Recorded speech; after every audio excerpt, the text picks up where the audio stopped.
Okay. Okay. We're gonna start with the presentation. I'm gonna leave Professor Luke so he can introduce himself. Yes, hi, I'm Luke Smith and I work at Pellissippi State. I am in career development, so I'm a work-based learning manager. I help students get career ready, get connected to jobs. That means resume, that means interview prep and all that things, and as well as help them find their careers. And we use something called the NACE 8 competencies to help students get career ready. So today's lesson is all going to be about these 8 competencies. So, yeah, that's what I'll be talking through. Nice to meet everybody. Let's see, go through slides like this. All right, so we're going to skip the Kahoots. And we want everybody just to think of a time when you were proud of your work. Something you've done, maybe you were part of a team that did something. Maybe you had a project that you submitted. So all of these examples, probably you worked in and exhibited one or two or more of these competencies. So that's kind of the lens I want everybody to think about is it could be something you've done in work, something you've done even outside of work, but you're proud of this. And I bet there's some of these things that you've done already. So that's what we're going to be talking about a lot of lived experiences you've already had. So these may not be totally new concepts to you, although I think learning what these are and that employers want these will help you know how to talk about these skills you already have. So, and most employers now are actually using skills-based hiring practices. That means 65% almost are hiring, they're posting jobs requiring these skills, and they're going to interview asking these skills, these questions about these skills. And so these may not be like the hard skills necessarily that are like, Microsoft Word, that you put on your resume. These are going to be transferable across different careers, different jobs, different situations. Okay, so when employers are looking at resumes, they're looking at the top skill they're looking at is problem solving skills. And that's one of the competencies that we'll be talking about. And so there's a lot of skills that employers are looking for. But yeah, right up there at the top. And I've talked to a lot of employers myself and asked them what do they need from new employees. And they're not looking for someone to be an expert in their field. They're ready to train everybody in their area, but they do want students and employees, new employees, to already be utilizing some problem-solving skills. And then right behind that is the ability to work in a team. So already, if you're thinking about those projects or those things that you've done at work that you're proud of, you might be thinking about how you've solved a problem or you've worked on a team. And those are the greatest things to talk about in an interview and to highlight on a resume. Okay, so these 8 skills that we're talking about today are right here. They're called career readiness competencies. And we're going to start with career and self-development, go through communication, critical thinking, equity and inclusion, leadership, professionalism, teamwork, and technology. All right, so the very first skill we're going to talk about today is career and self-development. And I'm in the career development office, so this, might be like, well, this is your whole job, but this is everybody's job. Your career is like your business. That's your career should be treated like your small business, right? So you're going to hustle for your career. And that career, your career goes from job to job. It's not just the job you're doing, it's your career is part of who you are as a professional, and it's how you operate within your jobs. And so always be thinking about how to develop yourself and show your strengths at your job. Show your strengths and talk about your strengths. That means you need to be identifying areas for growth while pursuing feedback. So hopefully if you're in a job right now and you're working for a boss, that boss is giving you some feedback, whether it's a 90-day review or maybe it's a informal feedback on the different projects you've done.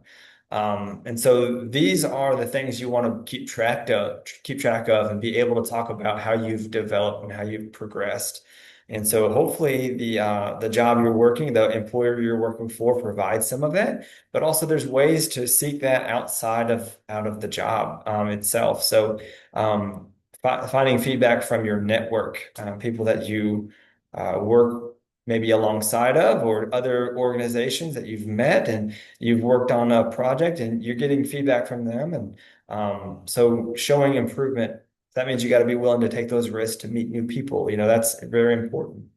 Um, so yeah, you're going to develop plans for your future career. So yes, you have to be thinking about your job, like what you're doing in the moment, but you also need to be thinking about maybe 5 years down the road, maybe does this align with your values and what your mission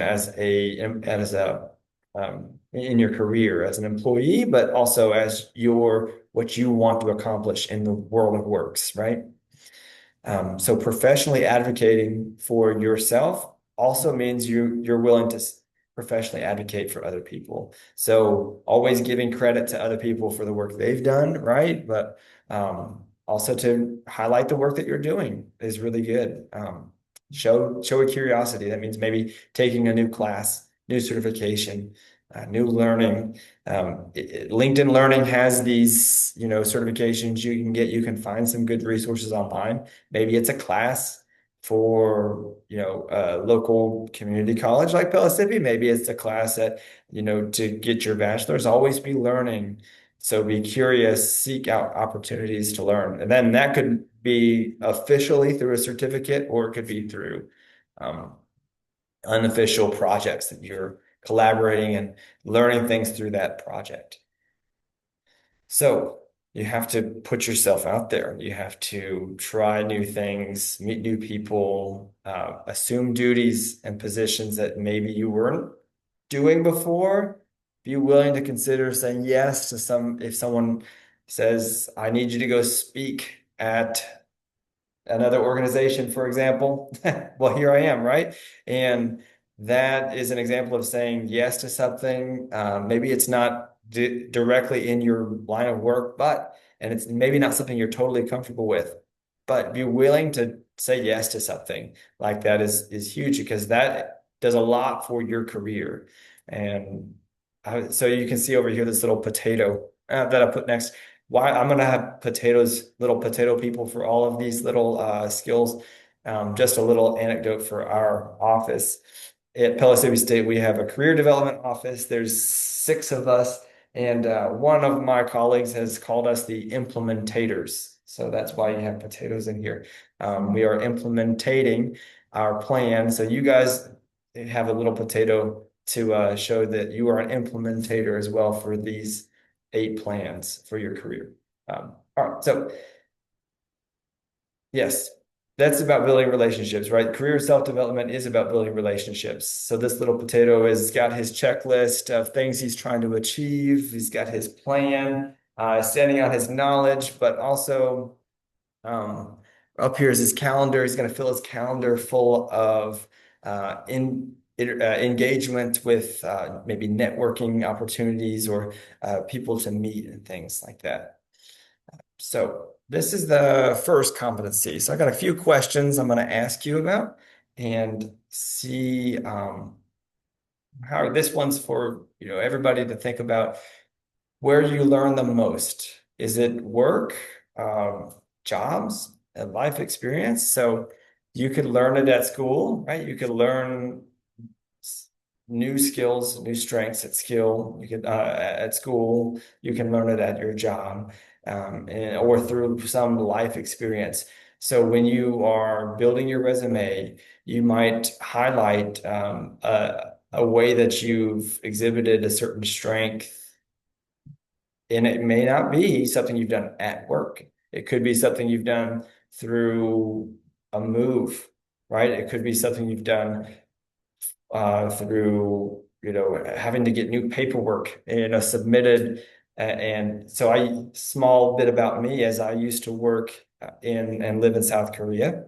And for that, I have a lot of experience of going through the process of immigrating, right? Get your visa documented. You have to do all the interviews, and all that is something that you can talk about. Like it shows that you follow the process. You know that there's a procedure for things, that you follow deadlines, that you submit things.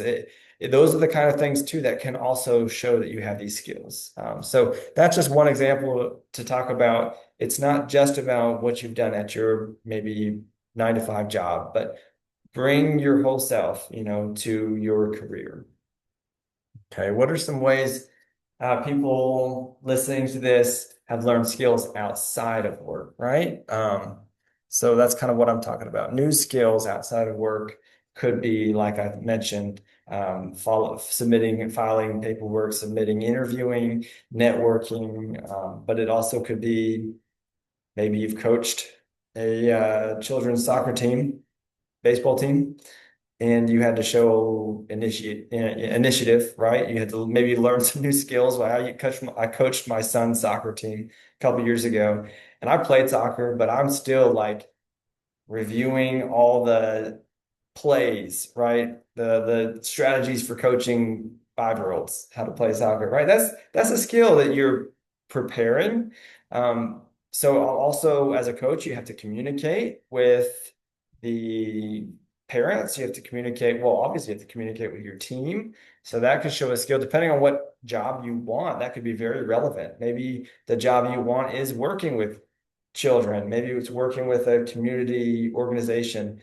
And so highlighting something like that would be very beneficial, right? Okay. And this one's just for you to think about. We'll go my next slide there. Something you've in the past years. I know it's early 2026, so think about 2025. What is a new skill? Everybody think about something you've learned in 2025 that may be a new skill you've got through something you've done in 2025, and write that down. And we'll do this for every skill, and then at the end we'll have 8 new things to be thinking about and talking about for your career. All right, so that's career and career development. So the next skill is communication. And this one, when I ask students, what is one of the top skills that people need to work? I used to teach, 16 to 24-year-olds who were trying to, get their footing and get employable. And I would say, what is a top skill that employers want? Number one is always communication, right? What does that mean though? What does it mean to have a communication skill? Now, I will say, I forget the exact number, but NACE is the organization that developed these skills. It's a network of association of colleges and employers, and they put out these surveys and trainings and information. And they said, what is they evaluate how much students think they have a skill versus how much employers think that those students have those skills. Does that make sense? So they said students think they have 90% of students think they have good communication skills. And 65% of the employers thought that they actually had good communication skills. So there's a gap there about this awareness, right, of what students are think that they're bringing versus the reality of what employers think that they're bringing. And it really matters what the employer is thinking in that regard because they're the ones hiring, right? So be honest, get that feedback, get honest feedback on your skills and develop, especially communication skill. So what kind of different communications are there, right? Everybody knows there's like speaking, but that is only one part of communication. And in fact, I hope that's not the biggest part of your communication skill is speaking because you're missing the most important skill in communicating is your listening skills. Like, what does it mean to be a good listener, an active listener? And so if you're an active listener, maybe you're listening way more than you're speaking. And if you're in an environment, yeah, if you're in an environment where you're having to listen to a speaker such as this, and maybe you're in a room full of people and it's hard. Sometimes that can go on, you get tired. I always give my students a little trick that you can also show with your body language that you're listening, even though sometimes it's hard, right? So there's a few tricks you can show that you're listening by leaning forward, nodding your head, making eye contact, maybe take notes. These are all good listening skills. And then, you know, obviously, those questions when you have a chance, asking appropriate questions and reflecting back that you hear what's being said. These are all different ways to show your listening skills. Take the chance if you can to speak in public, any chance you get.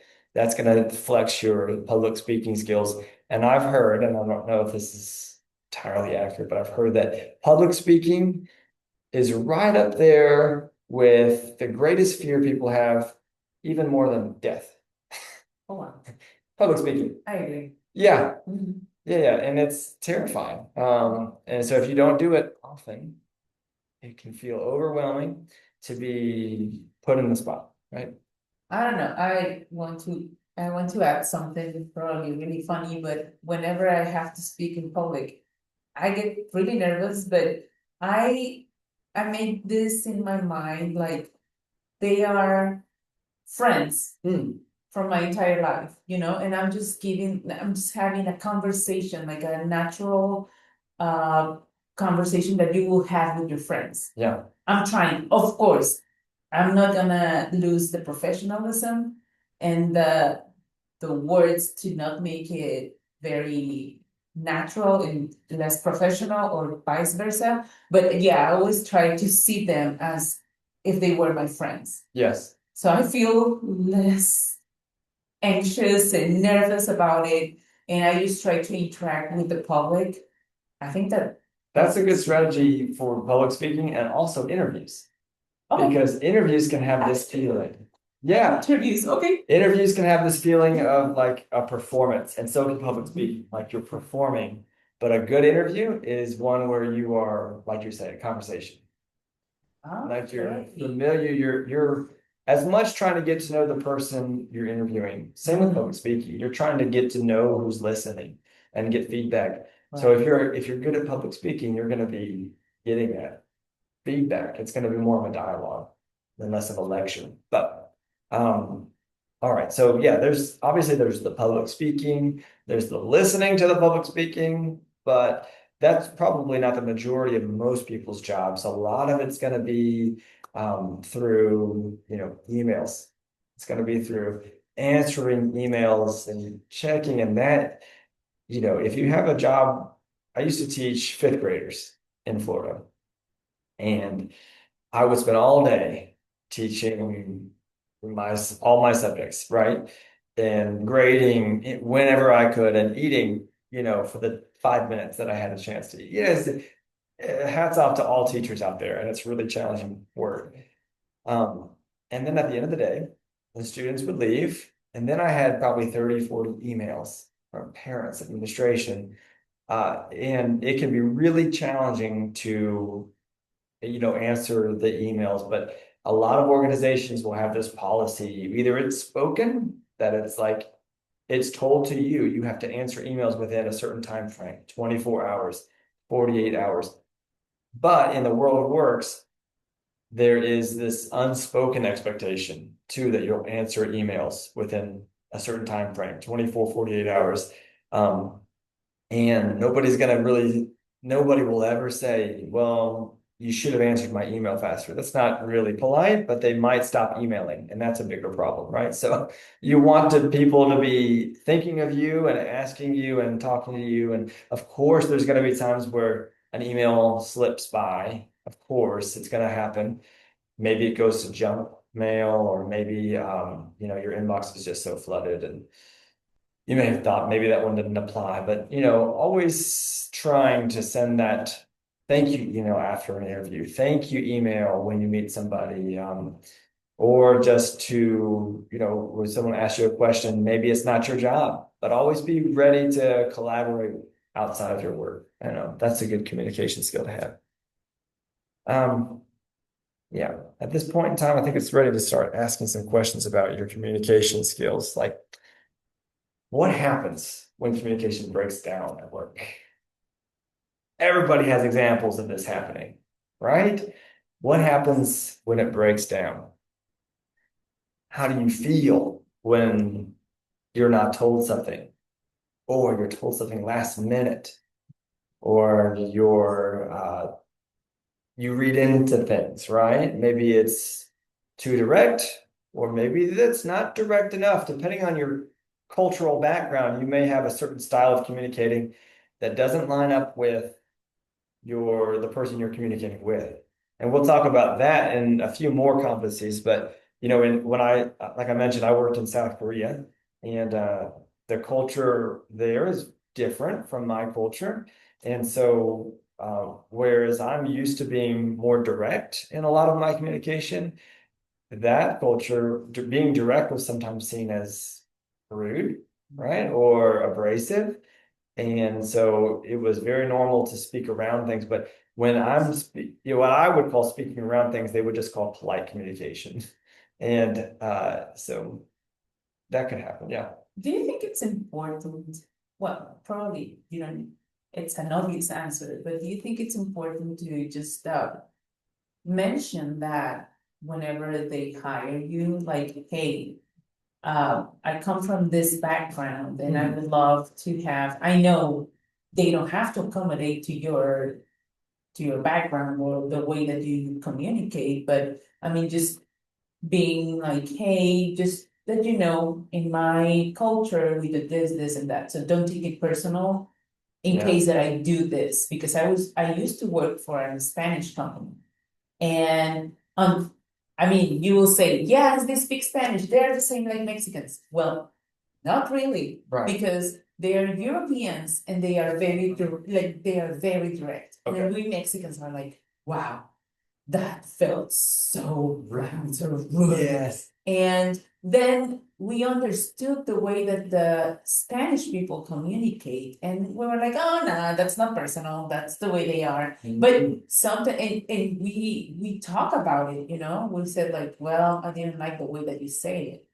And they were like, well, how am I supposed to say this? And I'm like, well, like this. So we try to communicate and just come along together. Yes. But I don't know, is that a good thing? Or you better say like, no, just try not to take it so personal, or just I would say the answer to that really depends on the timing of that conversation. okay. During an interview, you probably want to come in aware that there are some differences, Oh yeah. and maybe you don't have to highlight them at the interview. Okay. So No, that's why I pointed yeah, out, like, maybe when after they hired me, after and the yes, then okay, say like, hey, just let you know, yes, this is my background, and we already talked about it, but I would rather do this. And if you feel that I'm rude or that I'm just getting short in communication, you can always tell me, yes. right? Like, I think that is a good time, especially when you're working with a team and you have that back and forth where you're working through your work styles. okay, And it's a great time to talk about that, and definitely being upfront with that, and just say like, because otherwise people would just assume they know you. yeah, and you don't want Mhm. that people assume something Yeah. wrong, And you're trying to present, a positive relationship and present yourself professionally, and this is what professional means to you. And, also it might be a good chance for them too to say, well, I come from this background. And that also shows a little bit of leadership, that you're willing to initiate that you're evaluating the relationship, the working relationship, and that you're willing to initiate that conversation. So I think that's a good thing to bring forward. Yeah. Okay. So when people disagree, right? What does a good communication look like? And so that really, I think, also is going to depend on a little bit, like we're talking about, on the culture, because in South Korea, for example, me being super direct is not going to repair relationships, and it's not going to allow us to move forward. Um, but you have a problem that you need to talk about. You need to figure out how to move forward. And do your perspective is valuable. So how do you have to find a way? But I think what I've experienced is value the relationship first. If you invest heavily on respect to that person, respect for your team, and you've shown a lot of professionalism already, when there is a disagreement, then you can start off on a good foot by saying, I value what you're doing. I value what we are trying to accomplish. I am coming at this in a way, right? But let's find, how we can move forward together. My dad always said, and I don't, my dad has a lot of advice. He spent 20 years in the United States Navy as a submarine XO. So he was like the second in command of his submarine, lots of experience with conflict. And he said, to me as a kid, which isn't great, always fun to hear, but compromise is when two people walk away dissatisfied. And it can feel like that, right? When you're giving in a little bit and the other person's giving in a little bit.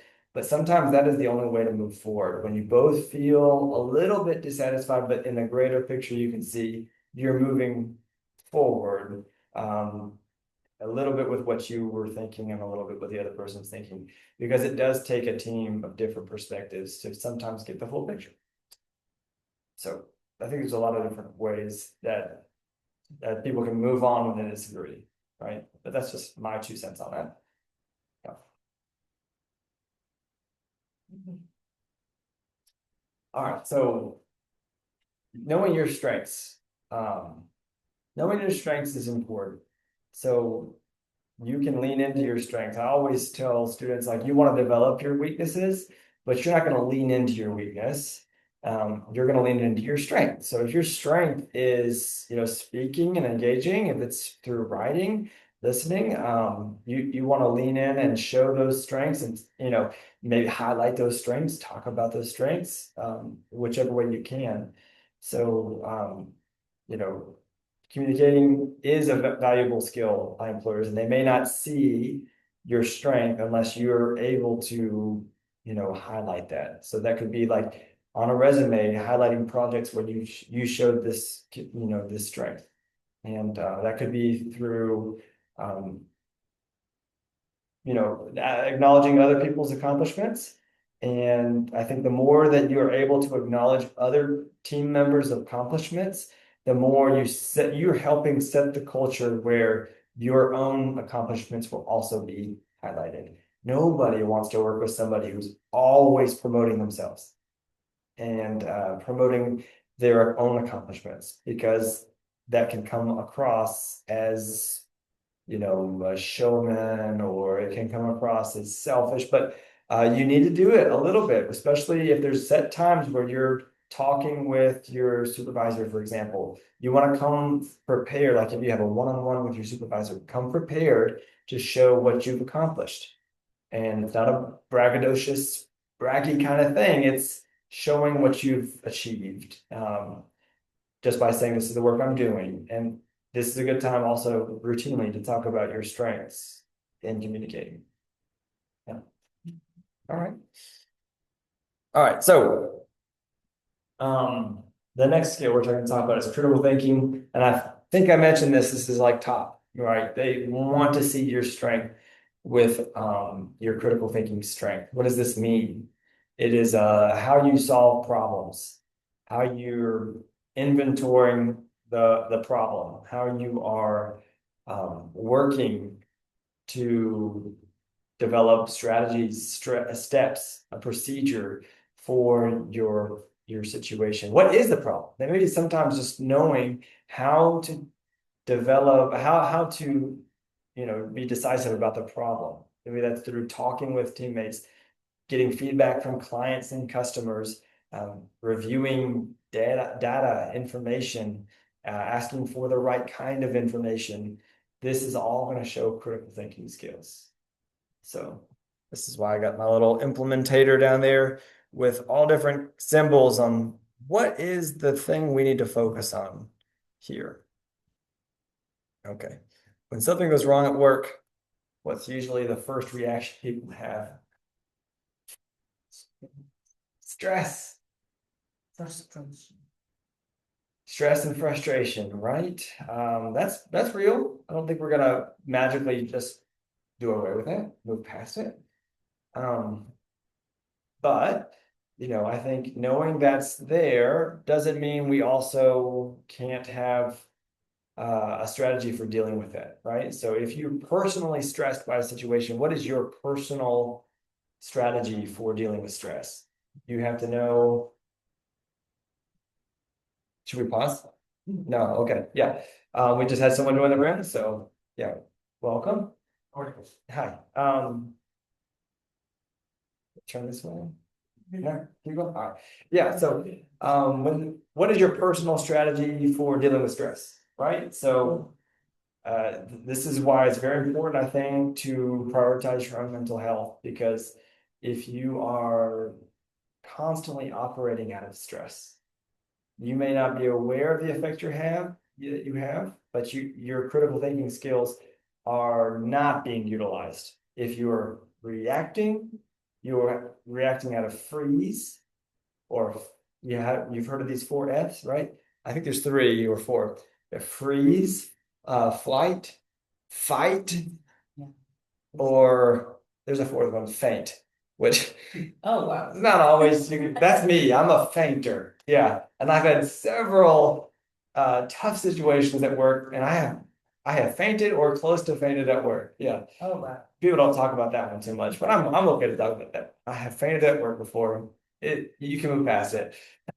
But yeah, so knowing what your like kind of trauma response is, or what your reaction is going to be with stress. Are you somebody who's like, oh, we got to fix this right away.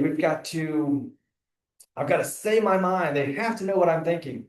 Well, that could be an indication that you're a fighter, right? And that's okay. That's who you are. But you also need to know where's the line? How much do I need to do this? Am I leaning too heavily into this? And is there a strategy I already know to use, whether it's grounding, right? So simple grounding techniques could be breathing, counting while you breathe, feeling like I tell my students when they're interviewing and they're feeling really stressed, some of these responses are going to come out. They're not going to be able to think critically to answer a question in an interview. But if you can breathe, you can think, you can ground yourself. Sometimes you just put your hands on your legs as you're sitting in the interview, and you can either like touch your knees as they touch the ground. That's called grounding, that you're just like centering yourself, breathing. There's even strategies you can have before an interview to help with your trauma responses, which is it has to do with your body language. It's a whole good TED talk on body language, but you can go before the interview and you assume, like in a mirror, like in a bathroom, maybe not where everybody can see you, but you assume a power pose. So you make yourself bigger, like putting your hands like this, like this. Well, it decreases your cortisol levels. Yes, it increases your serotonin. And that simply changing your body posture can help you reduce stress and help you think, help you respond to questions. So I always, tell people, consider doing that before an interview, because you want to be putting your best foot forward, and you can have serious freeze, fight, or flight. You just want to get away from the interview. And sometimes I talk to students, and how was the interview? And it was like 10 minutes. Like, it was great. Well, how'd it go? Like, I don't know. I answered all the questions and I was out of there in 10 minutes. Oh no. Well, maybe you were trying to get out of there too fast. Yeah, flying. They're flight. Yes. So right, like we said earlier, those conversations and interviews should be like those interviews should be like a conversation, right? So you want to be able to do that. So you have to prepare yourself ahead of time. So the opposite of that is like these not the power poses. I forget what you call them, a non-power pose, but anyway, like this kind of posture, right? Leaning forward, arms crossed, head down, touching your neck. These are all showing the opposite of whatever that's called, a power pose. And This can increase cortisol levels. Believe it or not, you can feel more stressed by it. We do this naturally because we want to protect ourselves. Um, but the best way to protect yourselves is conversely, actually to open yourself up because that's going to allow you to bring your best self. Anyway, so yeah, sometimes, just responding with your own personal strategy for dealing with stress is the best way. What's another way? We can talk about this all day, I think, but That would be a good talk. yeah, listening to other people, being able to ask questions is good. Right? Slowing down, instead of reacting, like we said, slowing down. What's a good step to slow things down? Develop that as a team internally. How do you slow down? How do you get the right information? How do you not react? These are all critical for critical thinking. All right. So for you, think of a recent problem you've solved sometime in 2025. And what information did you gather? Who did you talk to? Could be an uncle, could be a friend, a neighbor, could be your children. I learn a lot from my children, right? And how did that help you decide to move forward? Um,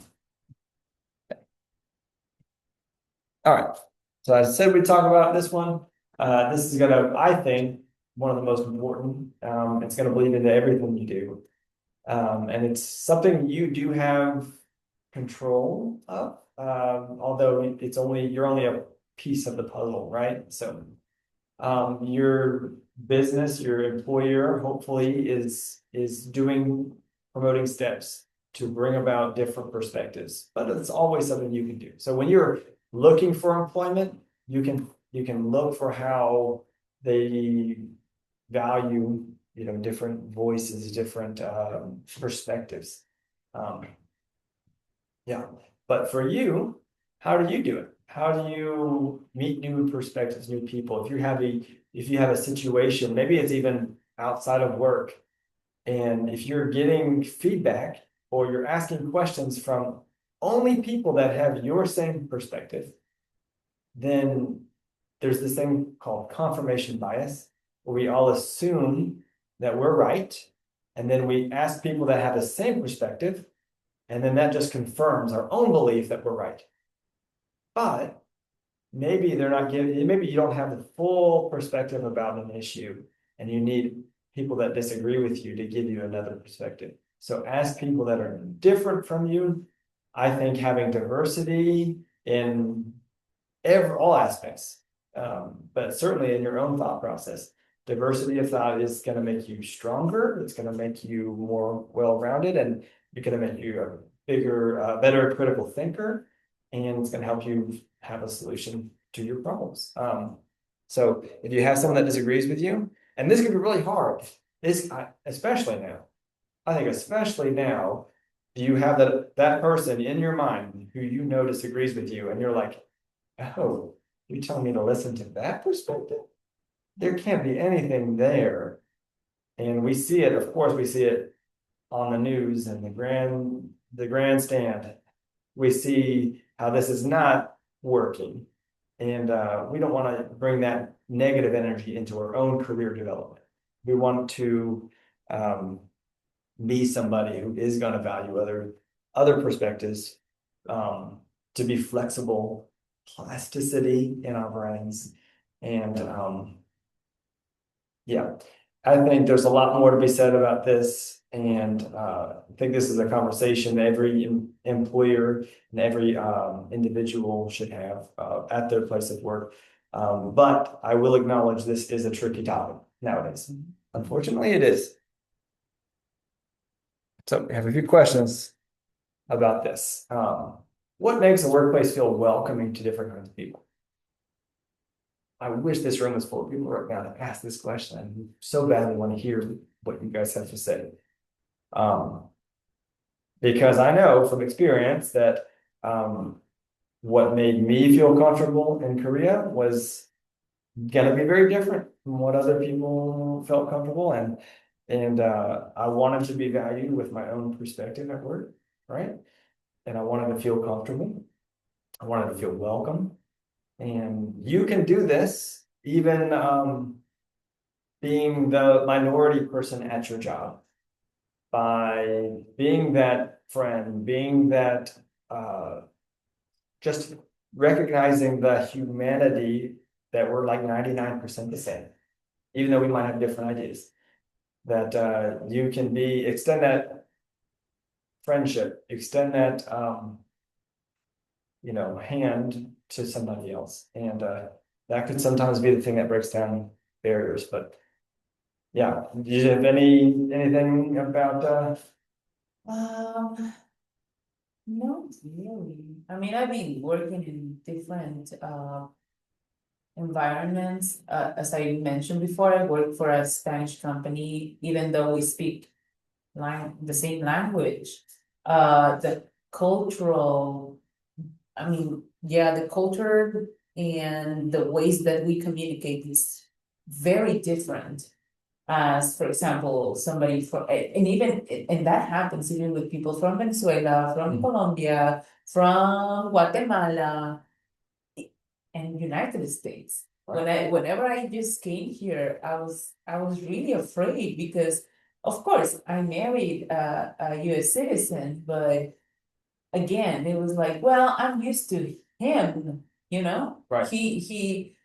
I know him. I know the way that he expresses and the way that he is, but I don't know like all the rest of the people from the United States. So, Right. and it's very different from every other state. So I don't know, like just trying to feel welcome to somebody. It's just being respectful from where they come from or where the way that they talk, the way that they express feelings or express some emotions, just try to be understanding about the situation. And you mentioned something like sometimes we need another perspective because we don't have the whole picture. And that is true. We don't have to assume that this person did it just because it's a bad person.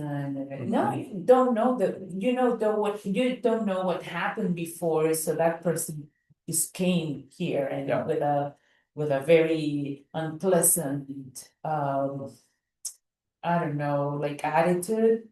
But you have to step back a little bit and say, like, what if this person had a horrible accident in the morning, Right. or missed their keys or their wallet or whatever? Yes. You know, all of those things are very stressful and they happen. And if you're just trying to understand that it's not about you, it's about Yes. them. Yeah. And just trying to be respectful, like, yeah, okay, well, we don't know. Yeah. Maybe something happened. And just try to be, I mean, of course, respect, right? If that person disrespect you, that's another thing that maybe we can talk about in any other session. But yeah, I mean, just try to be understandable about what if. Just ask that question, like, what if this person had this situation? I mean, you never know. Like you and most people have kids.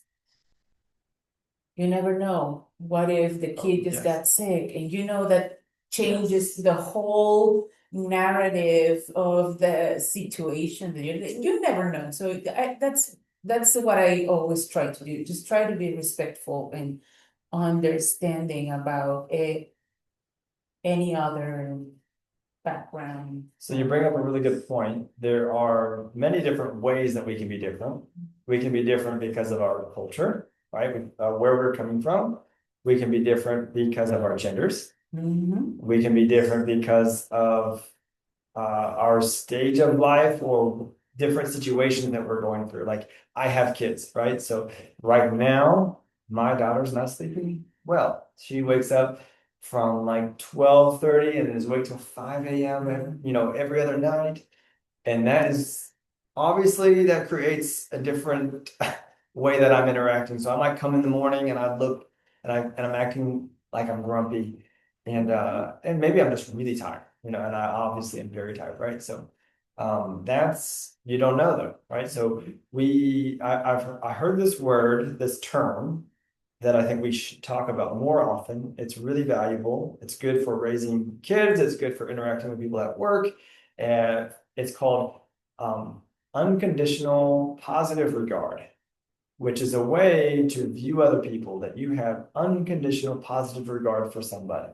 It recognizes that you have a responsibility for, and you have control over how you can perceive people, and that will, the way you perceive people will come out in how you assume things, treat people, talk to people, respond to situations.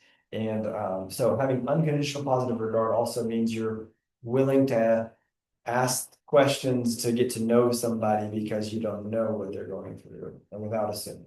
Yeah. So, okay. Yes, how can teams make sure everyone feels heard and respected? I think it's important to have some upfront conversations about values.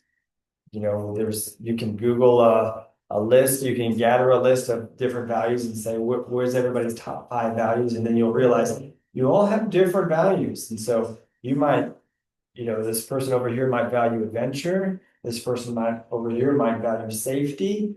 Well, within some projects, that could have some clashes, but it's important to bring both perspectives because you don't want to be too safe, but you don't want to be too risky in pretty much every whether it's investing, whether it's you have a new marketing strategy, or it's procedures, for how to get something done. You want to have both of those values heard. So being transparent.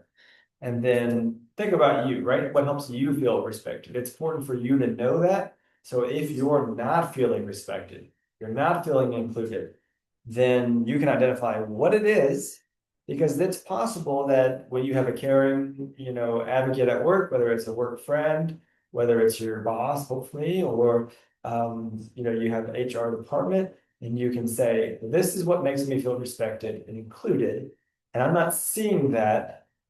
So you can approach the problem as information rather than just freeze, flight, fight. The problem is this feeling because of this situation, but it's not necessarily, it's not you, it's not them, it's just this is not being addressed, right? So view a problem as information. I had a boss that said that all the time. I really valued that. She didn't do that, but it's one thing to say something and then another thing to do it. But yeah, that stuck with me. Leadership, yeah, we might think, well, we're just a newbie, right? We're new, maybe new to this country. We're new to our neighborhood, new to this situation. New to my life situation, new employee, and what do I have? Well, I tell everybody, you are a leader. You do have somebody who is looking towards you, right? Whether that's somebody in your family, maybe you have brothers and sisters, you have niece, nephew, you have neighbors, you have people maybe in your church, you have somebody who's looking towards you, and you can act with good leadership or you can show bad leadership. So it's not really something that you always get to choose, I think. But especially if you're somebody who recognizes you're a leader and you start acting as somebody who's a leader, that means you're initiating positively when you need to. That a leader is somebody who make your values of what a good leader is. But for me, it's somebody who does what they say they're going to do, right? Somebody who is, sometimes it's someone who's professional. So this leadership thing could be, touching on other competencies, right? But also somebody who has a mission, a vision for where they want to go, right? It's not just about, ends justifies the means all the time, but it does, you do need to have kind of a vision for your purpose, right? If you can tap into some of that, why do you do something? Why are they doing something? How does this align with your values? How does it not? And then you're able to communicate your values. That's showing leadership. So a few questions about that. Can someone be a leader without being a manager? What do you think? I think I already told you what I think. Yeah.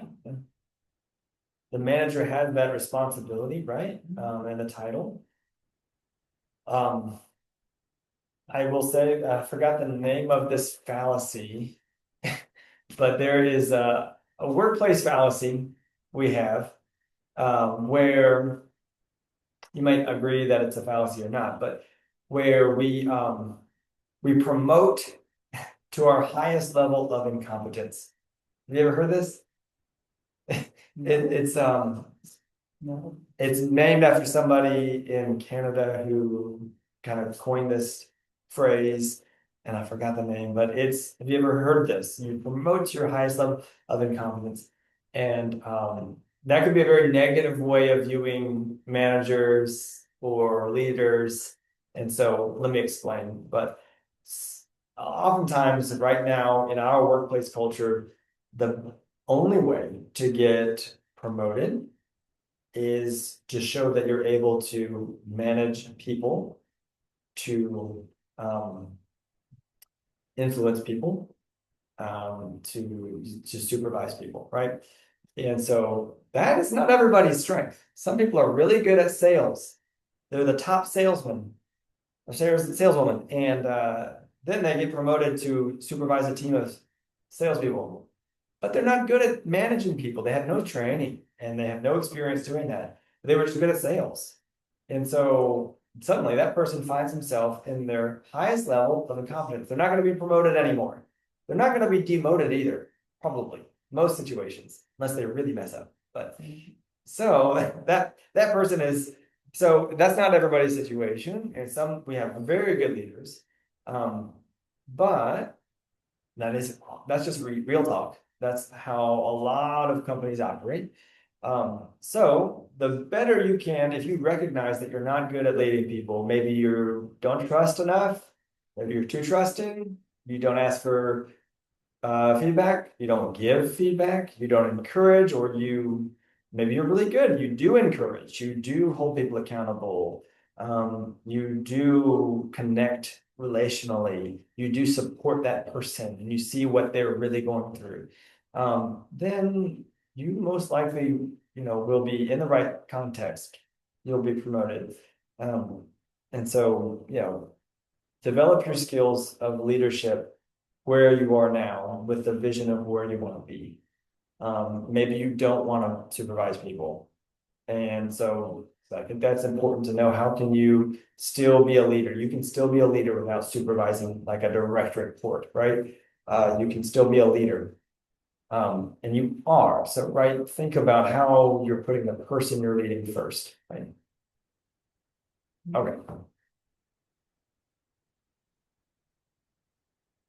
So small ways, leadership behaviors, right? We've kind of talked about some of them. Responsibility, follow through, communication can be a leadership skill, right? I think that's the most important. Yeah, so if you know you have a project coming up, If you don't communicate, you're lost. yeah, you're lost and everybody else is too. And you Yeah. led them somewhere in the dark.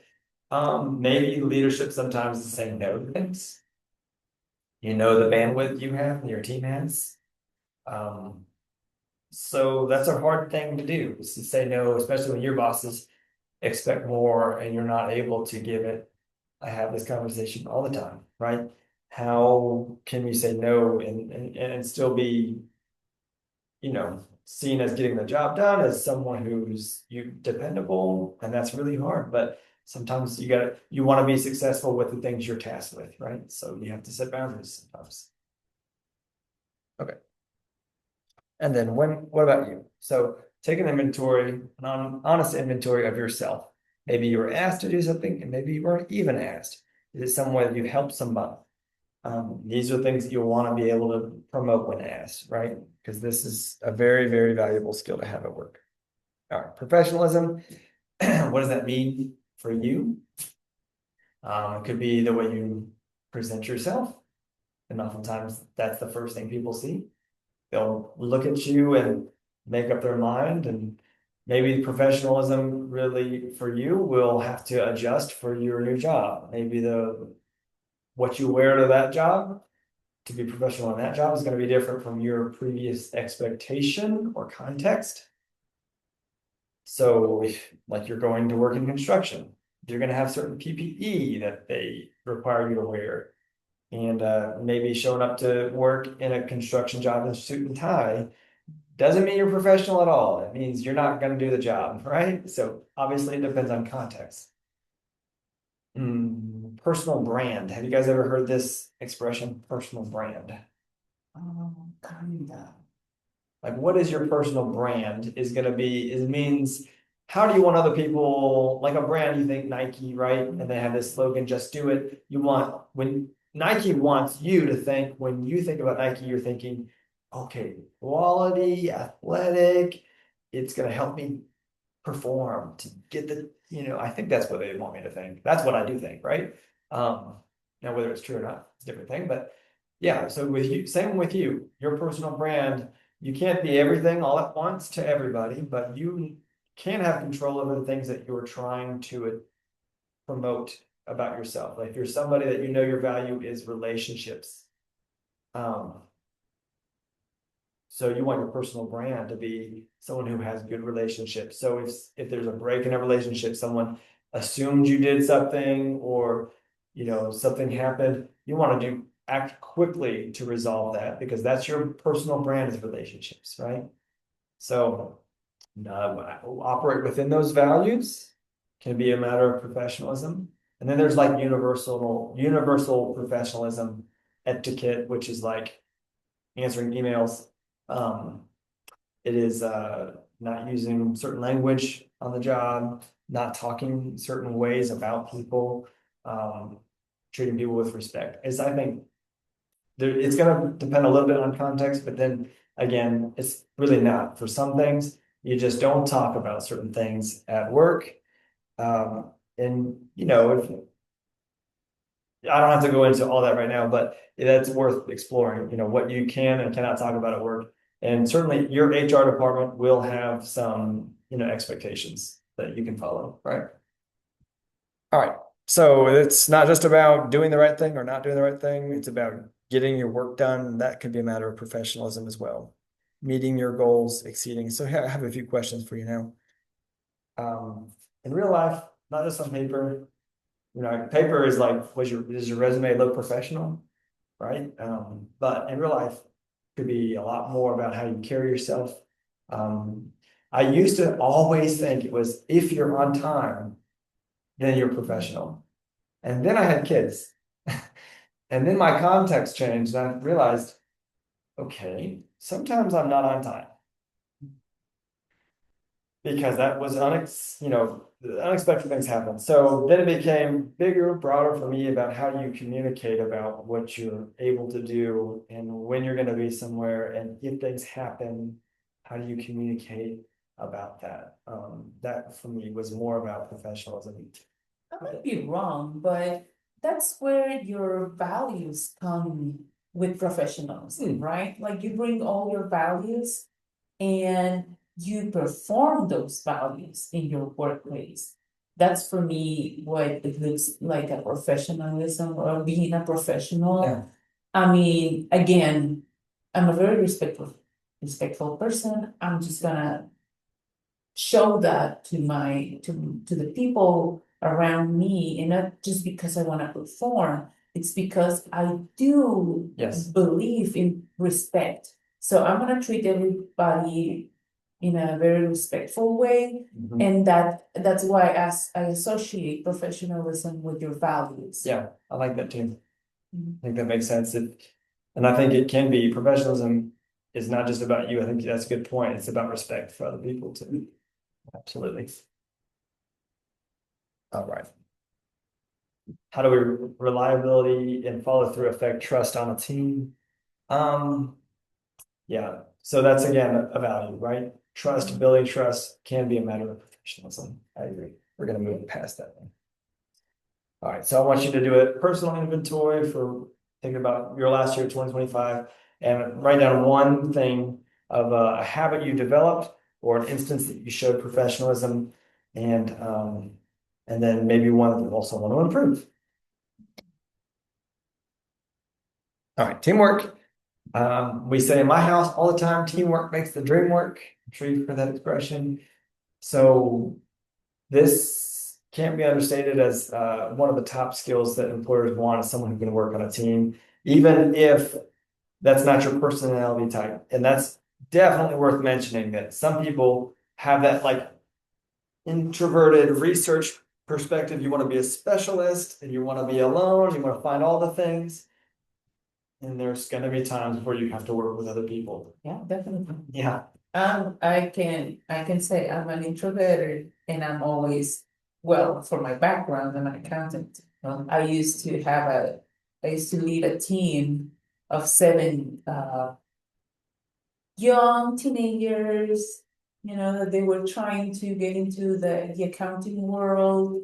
And it was really hard. But again, I mean, I had to be the leader and I had to communicate with them and say like, well, these are our expectations. If you think that you're not gonna meet them, just let me know, and I can help you because yes, I am your supervisor, but if I need to put my hands on and I need to get like dirt on hands, I will do it because this is my team, this is my responsibility, and you are my responsibility too. So let's work together, let's communicate, and if I need to just jump in, I will do it. So I think what you said there about teamwork touched on something I really like to highlight is boundaries. I think what you communicate is that you trust them to do it, but also you're willing to help, right? So you've given them something to do, you want them to do it. So that means maybe you're not always saying,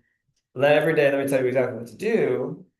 That nobody really likes that, but if you can't do it, I'm willing to help. So you have boundaries and you have to be willing to kind of cross into the supportive, but also let people do the work that they say they're going to do, right? So yeah, and I think that's also true about communication.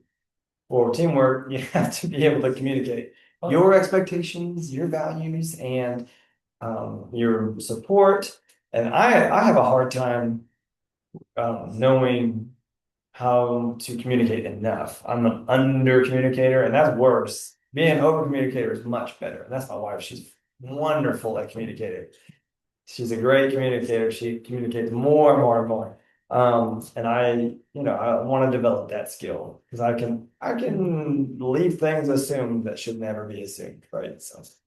So teamwork is all of these skills are gonna kind of hit on the other one, but what makes teamwork difficult sometimes? Yeah, that's my question mark. What makes teamwork difficult? definitely, again, communication. Because if you don't communicate, you're not gonna meet or succeed your expectations and goals, and yeah. And I think it's only that, because even if they come with a bad attitude, we can always communicate like, hey, what's going on? Right. What happened today? And then again, it's like, okay, I know, oh, this happened to me. Public transportation or my car just was broken or whatever, and you communicate and oh, okay, you're already stressed. That's okay. It's okay. I'm always trying, well, that's what I was used to do, like trying to be like, okay, understand, I will understand, okay. I will trust them that they are saying the truth. That's another thing. But whenever they like, there's not like a good communication, you assume things and you start like, I don't know if I trust you. Right. And that makes it difficult to Yes. just lead a person, Yes, yes.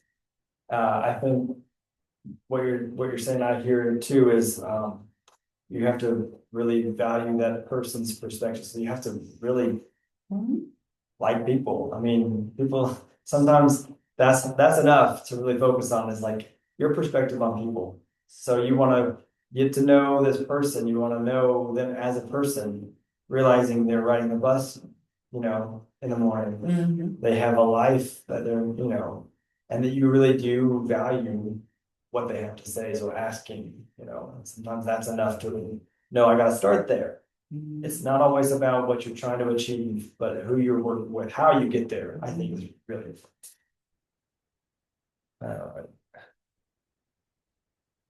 how can you handle conflict without damaging relationships? I listened to this really good TED talk I used to show my students all the time, which is it's this Danish guy whose job is actually to go and coach employers and coach companies on like how to build culture. But he wanted to learn and strengthen his own ability to not take things personally. That was his task, to not take things personally.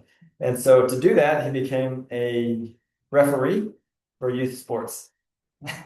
So he spent a year refereeing youth sports so he could learn how not to take things personally. And he said there's two sides of the coin on not taking things personally. The one side is it's not about you. So that's one side is if they're mad, they're screaming, okay, something's going on with their life. And it's not about my performance as a referee, the call I made. It's about whatever they're really reacting to something because of their situation. That's one side of the coin. And then the other side of the coin is it is about you. Your feelings do matter. So if something happens and your feelings get hurt and somebody says something and it does bother you, being able to acknowledge that to yourself, but maybe even to acknowledge that to the other person can be the best way to repair that relationship. So finding that balance between those two sides is important because if you only operate with taking everything personally, it'll be really hard to get anything done. But of course, you're a person, so it's hard not to take some things personally. So yeah, we all play a role. So you cannot be everything to everybody. And please don't try. Know what your strength is. Don't try to solve everybody's problems all the time. Know when, you're supposed to operate in a certain way. And I think the best way is to operate with like this concept of valuing people, right? And that's a good place to start. So people are different. Learning, the more you can learn about other people, the better, without being too nosy, right? But having some boundaries is good, but also getting to know people. All right, this is the last one. And yeah, I think this one is even more important now with all the changes happening. If you've been on LinkedIn at all, which I do recommend making a LinkedIn profile, but you'll see AI, AI, AI, right? And this is not anything that it's new, but the fact that we've had to upgrade technology every so often is becoming more increasingly true with computers, internet, email. Think about all that. Before we had to operate in that system of computers, emails, and all of that, we had a certain way of working, and now it all changed with computers and internet and emails. Well, it's changing again, and we have to learn what the norms are for how to use AI, how to use it professionally, academically, right? Can you use it, right? And so it's not just about AI, it's about learning the skills for the job and there's a lot of resources out there. So how to use it in the most effective way, an appropriate way. Are there any boundaries that you shouldn't cross? Like I'm in higher ed, so there's a lot of information for students that we should be very careful to protect. That's using technology in a responsible way, right? So learn your context. Yeah. Oh, I wish you guys were here to talk about this one, right? How has it changed the way people work according even 10 years ago? Right. There's a lot of different ways. Think 10 years, and then how's it gonna go in the next 10 years, right? It can help people work better, right? But we all learn this together in Zoom. It is during the age of Zoom and COVID. Yeah, and it changed us now over the past 5 years now, especially. Right? We're much more likely to take a virtual meeting, which can be helpful. Yeah. but it can cause some problems. Yeah. But knowing that context. All right, so think about 2025. Is there a new technology skill you've learned on the job or in daily life? You want to be able to, create an inventory for your skills, and if it's appropriate for the job you want, you'll put that skill on your resume. And if you are thinking, I really need something, there's a lot of free courses out there for how to learn Excel, how to learn AI, there's a lot of good resources out there. So if you need some more help, you can always check with local chambers of commerce. They offer some resources for like digital literacy. Of course, your local community college and Pellissippi will have some resources for you, and your library. Don't forget your libraries have resources for new skill development as well. I think that might be all we have. So, yeah, just want to leave you with this quote: skills don't just open doors, they help you walk through them with confidence. I tell my students all the time that I coach, it is just as important as having the technical skills and having some people call them soft skills that we just talked about. But I think it's even more important to know yourself, to know what you have and be able to talk about them and be able to represent yourself. Because if you have them, but you don't know how to communicate them, you don't know how to show them, then then it's almost like you don't have them, right? And then also you may not operate in this level of confidence that you should have after you've done the inventory of what you have. Like, you're a good communicator in these ways, your values. Suddenly you're going to be a lot more confident in context where that skill is needed. So know your skills and know your strengths. Well, thank you so much. Do you want to give another note? Yeah. I have a thank you. Yeah. So you guys can reach out to me if you need lsmith24pstcc.edu. If you're interested in enrolling in Pellissippi, of course, reach out and I'll connect you with a recruiter. Thank you. We just use this wonderful skills and material that we are gonna submit on YouTube, so you can check anytime that you are in need, because I understand everybody is just trying to get a job or just to improve their skills, or if you already have a job. This is very valuable information. So thank you for listening to us, and see you next time. Okay. Well, Right. we did it. Well, Yeah. we did it. Thank you so much. Yes. I just